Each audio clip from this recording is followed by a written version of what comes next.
how you came into becoming a software engineer. Like, what was your background? Did your parents push you into it? Okay. Uh, what do we call chachu in English? I think it's your paternal uncle. Oh yeah, paternal uncle. Yeah. So yeah, I looked up to him.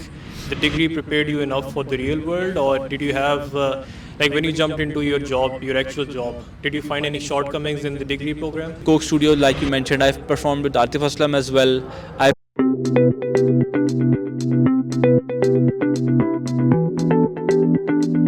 Hello everyone, welcome to another episode of Broken Blackboard.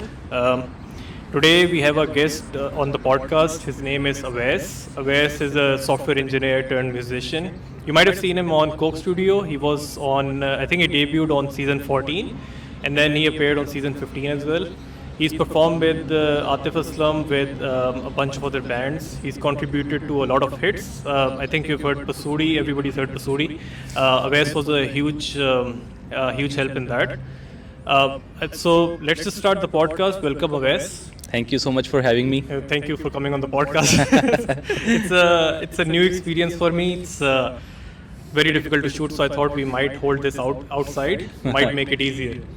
Okay, Wes, we're gonna jump straight into this. Let's just we'll have you walk us through how you came into becoming a software engineer. Like, what was your background? Did your parents push you into it? Was it your own ambition, or was it something else entirely? Okay, so my story is very, very boring and straightforward because I was one of those kids who had no idea what you're supposed to do, you know. My elder brother, he was also an engineer, and I actually looked up to my chachu. What do we call chachu in English? I think it's your paternal uncle. Oh yeah, paternal uncle, yeah. So yeah, I looked up to him. He was basically an electrical engineer. And I was always very fascinated and looked up to him that one day I want to become an electrical engineer. So following suit, following the same reasoning, when the time came, I applied to different universities. I applied to NUST, I applied to FAST, I applied to GIK, and I chose electrical engineering as my first discipline. I had no clue what it was about. I just, I was inspired by him, so I chose the field. And was GK very popular for electrical engineering, or was computer science more popular in GK? Yeah, so at the time, mechanical engineering had the highest merit, and after that, it was electrical engineering. So it was pretty high, and so I, chose that as my primary field. But when you're applying, you are asked, okay, tell us your second preference, tell us your third preference. So as a second preference, I chose computer systems engineering as a second preference. Of that, I also had no clue what it was all about. But you wanted to be primarily an electrical engineer? Yes, I wanted to be an electrical engineer. And why electrical engineering though? Just because of your uncle? Yeah, just because of my uncle. I had no clue, because I was one of those child that did not plan too much, because I also had batchmates, they were very focused, they were very kind of structured, they had everything figured out. I was still exploring, I was still learning that okay, what does this mean, what are my options. So I was pretty much open, I did not have a clear direction. And your parents didn't push you to pursue like a specific field? Nope, not at all. So talk us through your experience with GK. How was it? Do you think the degree prepared you enough for the real world, or did you have like when you jumped into your job, your actual job, did you find any shortcomings in the degree program? So, I mean, I believe that no institution out there is perfect. You can't just name one institute and call it perfect. Every institute has its ups and downs. GK had its fair share of downs as well, but how I see it is that an institute, it's responsible for actually bringing the cream of the country together in one singular place, and it's actually up to the individual themselves to figure out opportunities to intermingle and to actually socialize and establish a network, because I've experienced that when you're out there in the real world, it's your network connections that actually make the difference. So the one of the biggest plus points of being in an institute like GIK is that you get to build a network of professionals that you can take advantage of later down when you are stepping out into the real world. I think that's an excellent point. Have some of those professionals stayed with you throughout your professional journey? Oh, absolutely. So, like you mentioned in the beginning that I'm also a musician, I actually formed my band when I went to GIK. Okay. So the best thing is we are still together. We still play together. We still play shows together. Okay. So that's a very great experience. Okay. And for the viewers, Awais, do you have a name for the band? Yes, we have our band is called Naqsh Band. Naqsh, okay. Unfortunately, my other members, they're not in the country anymore. Oh, okay. They've moved out. So I'm the one only here taking up charge in Pakistan. Okay. So ever since they left, what do you do for music then? Like, do you perform for other bands? Do you perform just for Coke Studio, or is there something else as well? Okay, so primarily I started playing music. It was just for the sake of it, just for the pure joy of it. But I'm always open to opportunities. If anybody feels like they want to collaborate with me or want to, invite me over for anything. So that's how Coke Studio happened. That's how I am still playing with different bands. Right now, I'm band members of QB, Kuratal and Baloch. Okay. I very recently did a show on New Year's Eve. So yeah, I'm right now I'm playing with her. But time after time, I join different bands and I play with them. Okay. Okay. And what instruments do you play? Is it the keyboard? Is it the guitar? Is it something else as well? Yeah, primarily just the guitar. Okay. But I have a basic sense of a few other instruments as well. I am a very below average drummer and I also have a little bit experience with the flute as well. Okay. Yeah. And how did you learn guitar? Like, where did you begin from? Was it online lessons? Was it a book? Did somebody teach you? How did it work out? So primarily I'm completely self-taught. Okay. I've learned everything myself. When I started learning the guitar, I remember that at that time the internet was starting to become a thing. Okay. It was starting to gain popularity, Okay. and YouTube was established. Okay. But back then we did not have that much of a bandwidth. So what I used to do is I used to download stuff, video lessons and things like that from the internet, and go through that. And sometimes you would find quality stuff, but sometimes you would find total garbage. And I would like to mention him especially. His name is Ali Kazmi. He's my cousin. Okay. So back then, out of nowhere, he came home and he had a CD. Yeah, CDs, and in it he had. I don't know where he found that CD, but that CD had a lot of instructional material, Okay. had a lot of lessons, had a lot of music-related books and videos, and he just handed it to me that, I found this lying around, maybe you can find it useful. Okay. That CD was actually very, very helpful for me. Okay. It had a lot of, books and PDFs for related lessons. Okay. And back then I used to spend a lot of time going through that material, Okay. which actually really helped me learn the guitar. And were your parents supportive of you learning musical instruments? Oh, absolutely. So basically, my dad was always very supportive. He had just one condition that I will let you do whatever you want, on the condition that your studies do not, get affected by it. Okay. So I upheld to my promise, Okay. and he was like, "Go ahead, I do think your that thing." seems like a fair request. If your studies are not affected, you can pursue anything else. So you started with guitar. You meddled in some other stuff as well. But let's just go towards what you do in your free time when you're doing music. Like, are there any popular names that you've performed with? I think I mentioned Athemiq in the beginning, and you mentioned QB. Yeah. Is there somebody else you've performed with? Any music videos you've contributed in? Yeah, sure. So I would try and quickly summarize my career. Okay. My first ever professional performance was with Uzair Jaswal, Okay. and I'm still in touch with him.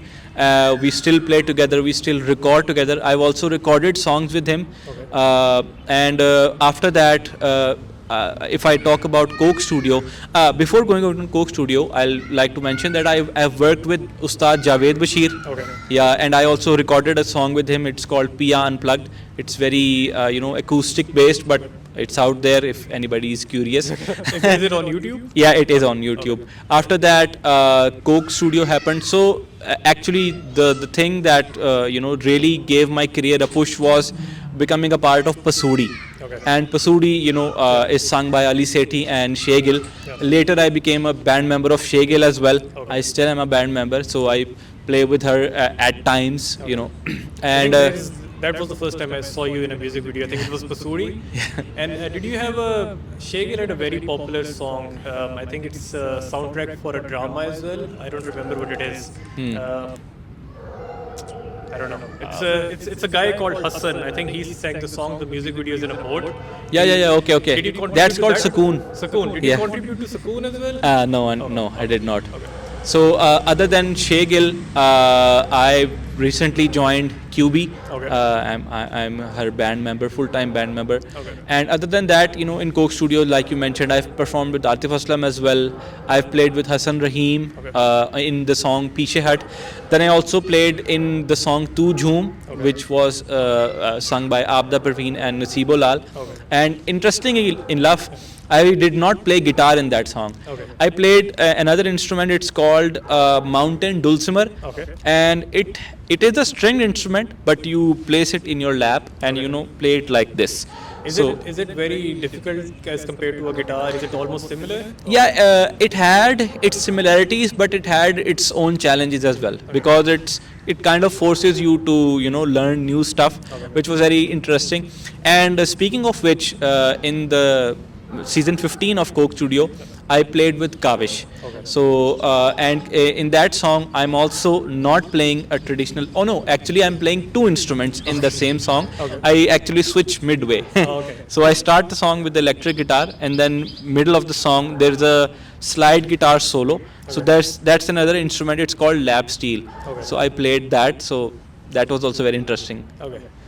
Since you have a passion for learning new instruments as well, do you think in Pakistan there are enough resources for music learners? Like I've seen in other countries where they have music lessons after school as well.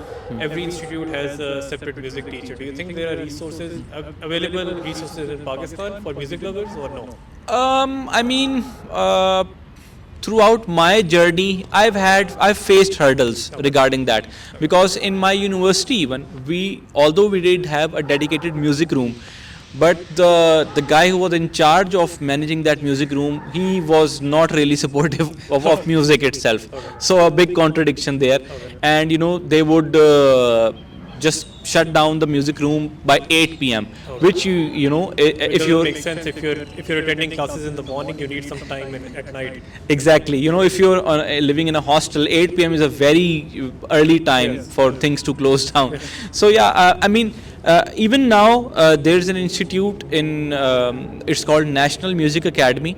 Yes, I think it's in DHA Phase 6. Yeah, it's in DHA Phase 6, which I was very fortunate to be a part of when it started. I actually taught there for about a year or so. Okay. But that also did not pick up like it was supposed to. It could be financial reasons for different people. It could be a lot of reasons, but that also did not pick it up quite a lot. I think the finances were a major reason. I joined NMA for about a month, I think. Oh, I okay. wanted to learn the keyboard. I joined it for a month. Going to DHA was a hurdle in itself. And then they were charging, I think, around 22,000 a month at the time, Yes. which is a considerable amount for Pakistanis. Exactly. Do you think there are other similar resources or academies in Pakistan right now teaching music, which are affordable for people? So there's Alhambra. Alhambra has been doing its thing for quite some time, but having also been there, even though the institute is right up there, it's very good quality, and but the curriculum and the teachers who are teaching there, they are not as passionate, because it's like a government job. Okay. And government job really doesn't pay much. Yeah. So the teachers who are also there, even though they are super talented, they are not really passionate or motivated about doing their thing. And also this brings me to another point as well, which I have noticed over the past few years, is that learning music is a challenging task. You know, it requires you to stay persistent and requires a lot of attention, which a lot of the younger people, they are not willing to put in right now. So that's a thing that I have noticed in music. I very vividly remember that I had a few students who would I would assign them some work, and in music it's like that. You know, you assign your students some work. You need homework. Yes, So, yeah, you have to actually practice, and and the next week when you come back for another lesson, you need to be prepared with you have to have prepared the previous material that I assigned. But there were quite a number of students that would come up with all sorts of excuses that, oh, my, the notes that you gave me, I lost those notes, and something came up, family responsibilities, etc., etc., etc. And week after week after week, I would hear the same excuse over and over again. So this, I also got demotivated, that I feel like I'm wasting my time here because nobody is really serious about learning. So I think it's a lack of discipline. Music requires a lot of discipline because it's not something you can learn in a day. It takes months or years to learn. And I think obviously you had the discipline, so you learned the guitar. But I tried to learn the keyboard. I thought it would take me a month. It took me a lot longer to learn just one song, so I just let it go. It's okay. There's something else I wanted to ask you. Since you said that students lack a lot of discipline and they're not really motivated, do you think it's a good option to learn music online as opposed to in person? Because I feel like if you're learning music online, the motivation is harder to come in. So do you think what's the pros and cons of learning music online? So I guess the biggest advantage of learning online is the logistics of it. It makes it very easy, it makes it accessible to you to learn online. And over the years, technology has really come a long way, and it's now the quality that the teacher can convey to the student, both in terms of their voice and both in terms of the instrument that they're playing. It's very much improved. And I mean, when you're doing a live stream, you can go live with studio quality audio. So I think in terms of that aspect, it's not an issue. But yeah, learning in person, it's it's very encouraging, and it drives a next level of inspiration that I feel that it's harder to pick up when you're learning online. Have you ever thought about teaching music online, or was it just anime that you went through? I did consider teaching. I haven't really done it, seriously, or primarily because I can't find the time for it. That's the only reason. Otherwise, I would love to explore that avenue. Okay. Talking about your time, I heard you recently launched a product called Maple. Talk us through what Maple is, how it works, what it's primarily for. Okay. So Maple is, in a nutshell, it's an online marketplace. So similar to Daraz, similar to Etsy, similar to Amazon, but it's only for digital products. So for example, on Daraz, you have to buy you buy physical products. You place an order for, let's say, a rug, and then a few days later a physical rug appears on your doorstep. But Maple is for digital products. So what are digital products? Anything or any file that you create on a computer, that is a digital product. For example, it can be an audio file, it can be a video file, it can be PDFs, it can be ebooks, it can be design files. I mean, anything. It can be document files, it can be Google Sheets. Anything that you create on a computer, which you can share around, it is a digital product. So why can somebody sell it? For example, if you have a design template that you feel that it's very useful, it can help a lot of people. Interestingly enough, I'm also learning as I launch this platform.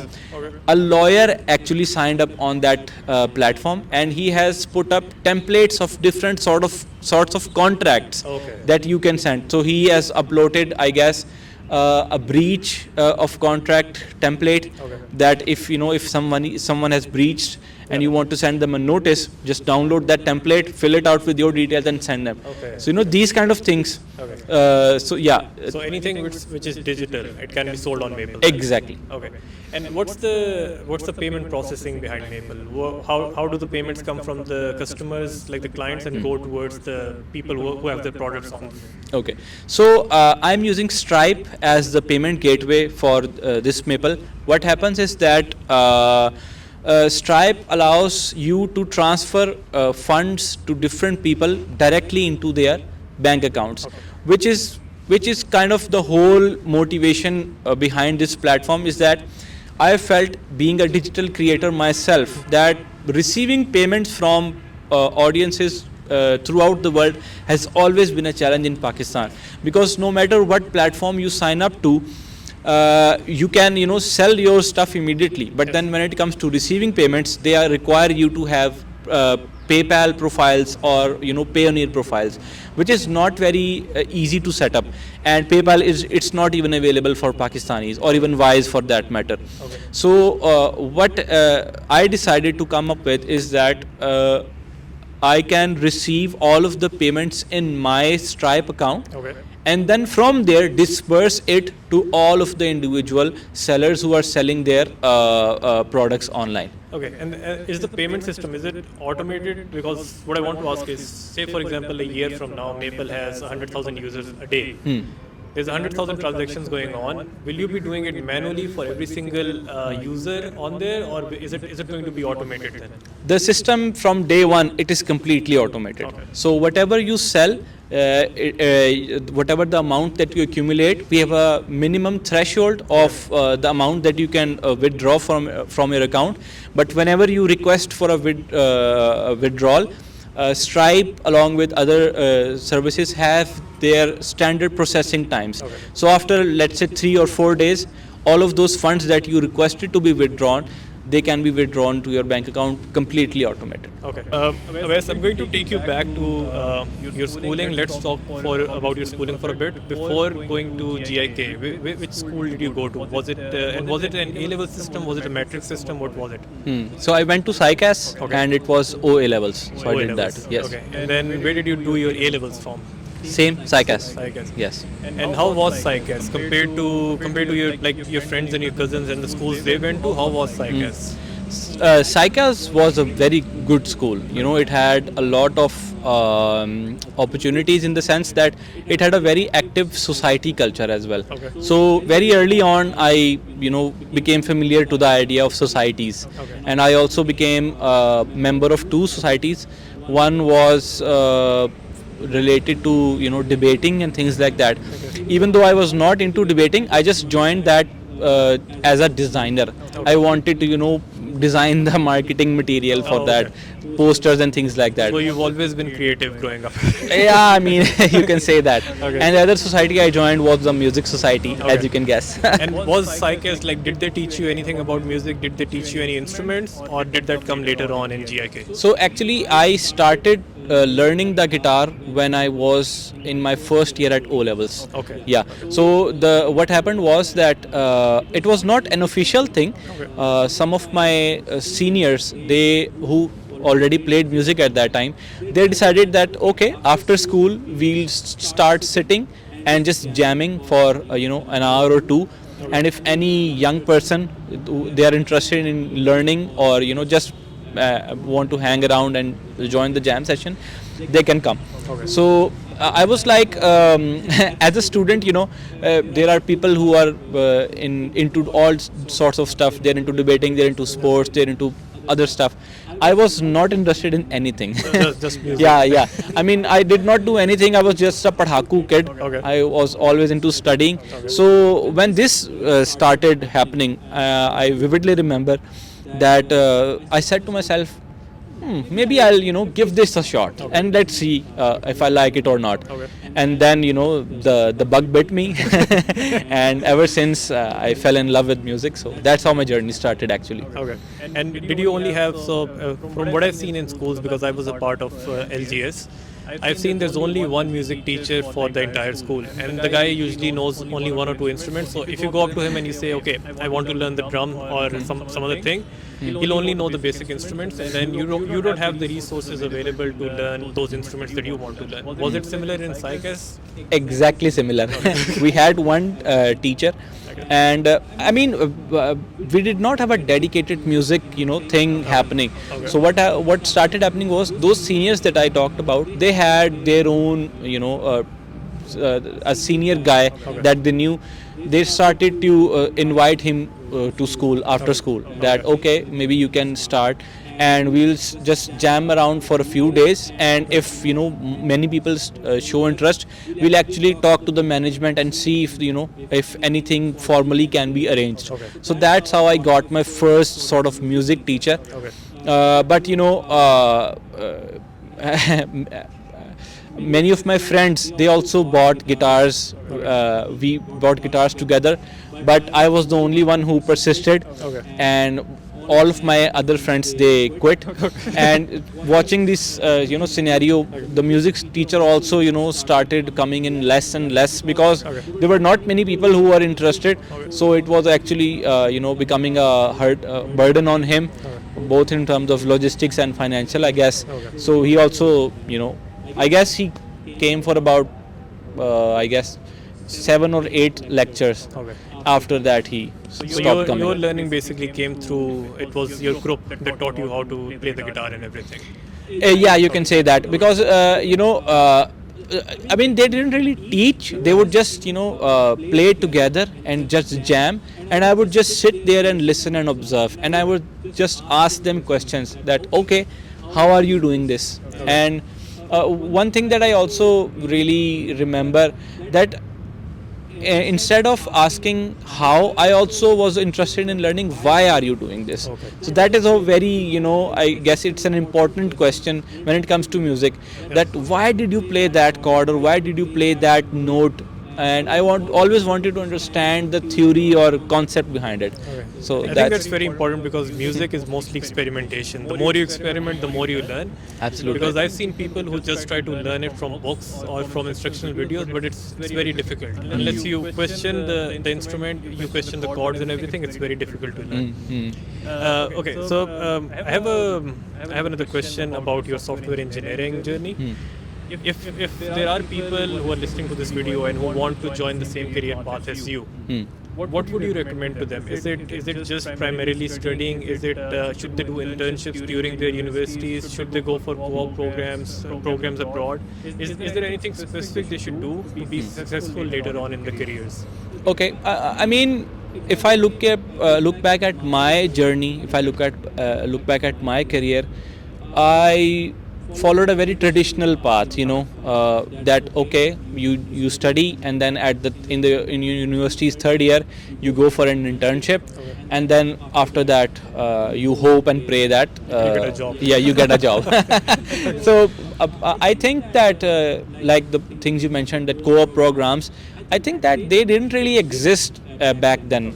I mean, not that I can remember of, but nowadays we have a lot more opportunities, and all of these things can be beneficial, Yeah, so I would not, I don't have any specific advice for any one person, but I would say that all of these things can be beneficial for you. They can be helpful to you.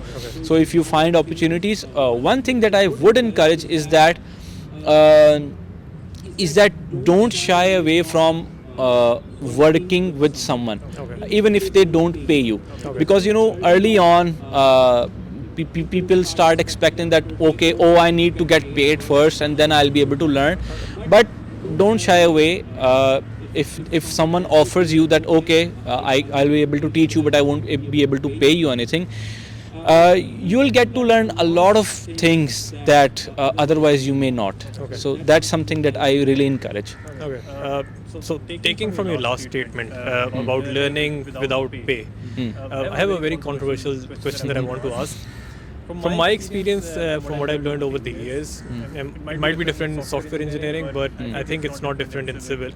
I feel like it's better to go for an apprenticeship or for an internship rather than for a formal degree once you graduate high school. Do you think someone who wants to go for software engineering, it's going to be more beneficial for them to just graduate high school and jump straight into software engineering, spend those 4 year learning, and then get a proper job, or should they still go through the degree program?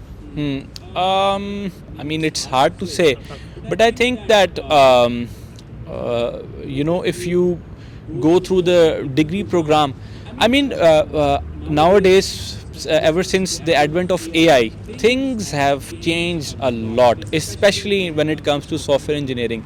And it's now, I mean, software engineers are the most, I feel, affected people right now by AI, because what companies are doing now is they are asking you to be a good prompt engineer and not an engineer in the truest sense, Yes. which I think is has its upsides as well, but has its downsides as well. So after the advent of AI, the landscape has very much changed. So the traditional paths, they are kind of outdated now, and right now you don't really have to go through the learning process of learning a new language, and you can just give AI a prompt, and it will kind of pretty much nail the software for you in the first try, and all you'll have to do is give it a few iterations, and then again, if you want to make some highly sophisticated or customized sort of thing, then you have to learn the art of programming and things like that. That's what I feel like. If even if to give the prompts to AI, you need to have the knowledge beforehand. Otherwise, the iterations will just produce garbage. Because I've had a lot of experience with AI, but the only experience I had is generating creative content. You put in a bunch of iterations, and if you don't change the prompts at all, it turns out to be garbage in the end. True. But it's good. Like a lot of people, they don't realize that the landscape is changing with AI. We need to keep up. And drawing on that again, do you think the education system of Pakistan, and let's just stay specific to maybe PsychS and GIK because you're familiar with them. Do you think school systems and university systems such as these will be able to keep up with the changing world, or is our education system outdated now? Well, funny enough, that your question made me feel old about myself because I graduated back in 2015. So I'm That's not that long ago. I graduated 2016. exactly. So I mean, 10 years I haven't been to GIK after that. So I'm not really sure what changes or what updates have been made in GIK's curriculum, but I still feel that emphasis now is still on a lot of learning and memorizing factual stuff. That I think that should not be that should be eradicated from all the schools and institutions, because it's not impressive anymore to be able to memorize and tell dates of when a certain event happened, so it's not impressive anymore. Anyone can just look it up on Google. The focus should be to keep it balanced, to actually develop your brain muscles, so that in situations where you have to come up with solutions to problems, you should have the tools.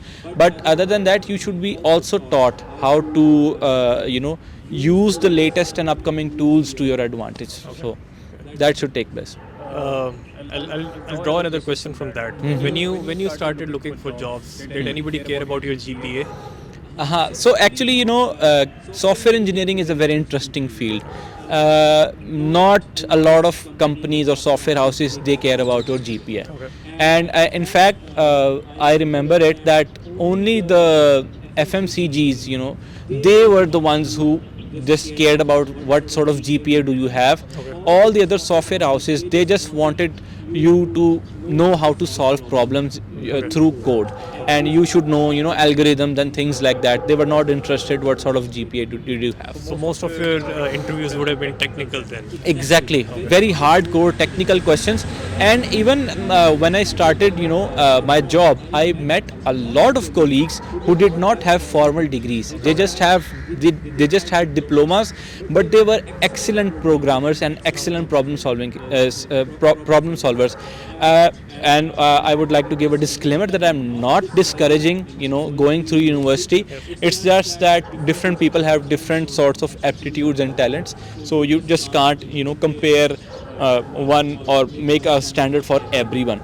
You just can't. What you felt like working with those people was that a formal education was not that beneficial compared to even a diploma. What I feel that going to an institute like GIK, let's say, or for that matter any institute, it's not just about learning skills. It also teaches you quite a lot of other things as well, that how to work together with people, how to actually communicate and negotiate, and I'm thinking of a word I can't think of, how to disagree with people, because that's very very important. Because if you are negotiating with the best of the best brains of the country, it teaches you a lot of stuff, how to actually talk and interrogate and how to communicate.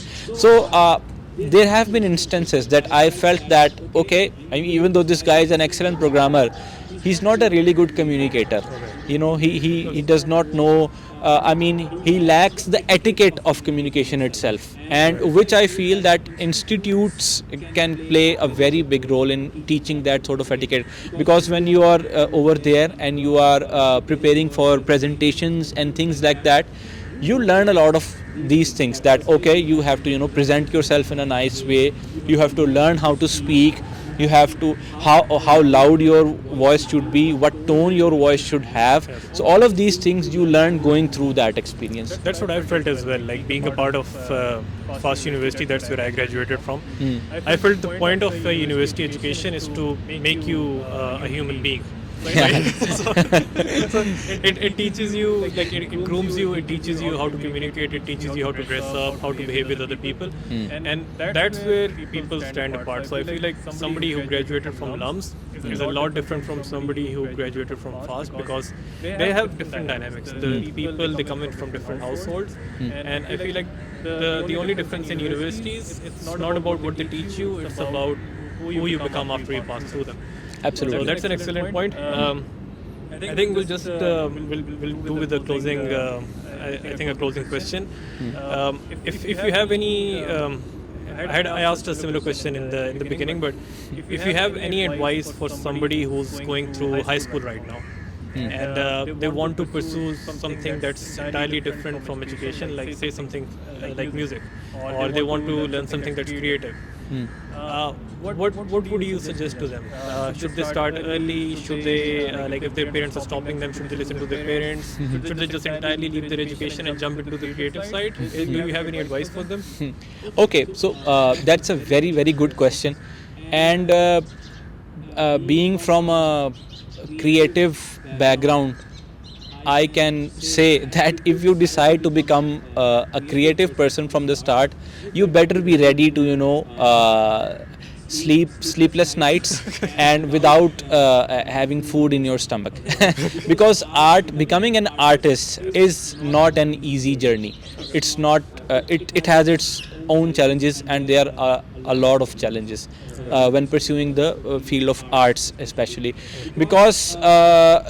It's not like a traditional career. For example, once you get a degree, then you will have sorts of institutes. They will be welcome that okay, you can give them their CV, they can interview, and then you can get a job. Creative arts is nothing like that. Just because you know how to play guitar, or just because you know how to sing, doesn't mean that everybody is ready there to give you a job or give you work. You have to sort of make your own road, and it demands that you have to invent work for your own self. So it's very entrepreneurial in its truest sense. So becoming a creative person and pursuing arts is very difficult. So I mean, I'm not saying, I'm not discouraging that it can't be done. It can be done, but you should be mentally prepared of the challenges that it has to offer. And what you're saying, it's very thankless in the beginning, but if you push Yes. through long enough, it's going to produce results. In the end. Absolutely, absolutely. So the industry officials that I know who are very, very successful, I mean, uh, just by one performance, they can earn that much that other people have to work a whole month for. Okay. So that's kind of the reward, but it comes with time. It takes a lot of time, and it's not very straightforward, and it's not easy. So what I would say is that if you are interested, in pursuing fields like that, you should have some sort of planning in mind that okay, I want to become an artist. I know that it's not going to be financially rewarding from day one, so what can I do? So that's what most of us do, is that we have side jobs. I also have a software engineering career, which I would love to ditch and focus purely on music. But after being in the industry for a long time, unless you, but it also depends on the sort of direction that you want to take in, for example, in your career. So for example, in my career, I want to become an independent artist. Okay. And that is not an easy thing to do, especially in Pakistan. Because over here things are changing, but the opportunities are very less. And is it because of is it industry politics as well? Would you say? Not really in politics. So it's because of the lack of avenues. Okay. Because uh, either you are playing music in your bedroom, or either you are playing in Coke Studio. There's nothing in between. So I mean, So there's no platforms for No. smaller bands or smaller performances. yeah, but the landscape is changing, and I'm really, really happy to see a lot of new venues being opened up, and they are actually encouraging sort of a live music culture. Because in the abroad, we see that many of our heroes, they started playing in their garage, and once they have they feel like they have a solid set, then they start playing in clubs, small venues, and from there local producers and promoters, they are visiting those venues quite often, and then from there they pick those artists up, and then from there they can take off. But over here it's not like that yet, but it is coming, and I'm very, very hopeful. Do you think YouTube could be helpful in that scenario? Exactly. So YouTube is kind of like that black sheep, that if, and it does not really have a formula. I mean, if it does, I would love to learn that. But YouTube is a platform that instantly allows you access to global audience. So and it's also luck, because for many people, one single video has changed their lives, and for many, they have posted hundreds of videos, but nothing has come out for them. So it's all a matter of trying out a lot of things, and luck has a very big role to play in it. Do you think it's luck or is it algorithms? I would say both. Yeah, but luck primarily, because I personally know a lot of talented people who are doing everything right, as and everything as it should help, but it doesn't work for them. So it's sometimes it's like that. But I've seen a lot of people get picked up from YouTube and from Insta. Havi, for example, he's very popular, and then Hassan Rahim, he used to be very small a lot of years ago, but now he's a global superstar. Yes. So do you have a YouTube channel currently, or are you thinking about creating one? Yes, I do have a YouTube channel, and I'm not very regular at posting videos on it, simply because I am working as a software engineer in the day, and in the evening I have family matters to attend to, and then I'm doing my own music. So it becomes very hard to keep up with all of those things. And one other complaint that people have with my YouTube channel is that it has a lot of mixed content. But because I'm a software engineer, I post software videos on it as well. I'm a musician as well, I post music videos as well. People tell me that I should make 2 separate channels, but I was like, okay, maybe sometime in the future, but not yet. Okay, inshallah, hopefully. Okay, I think That's enough questions for now. We'll just go ahead and have some food. But thank you, Awais, for coming on the podcast. Hopefully, we'll see you again in another episode when Maple has taken off. Inshallah. But thank you so much for coming. Thank you. It was a pleasure. Take care.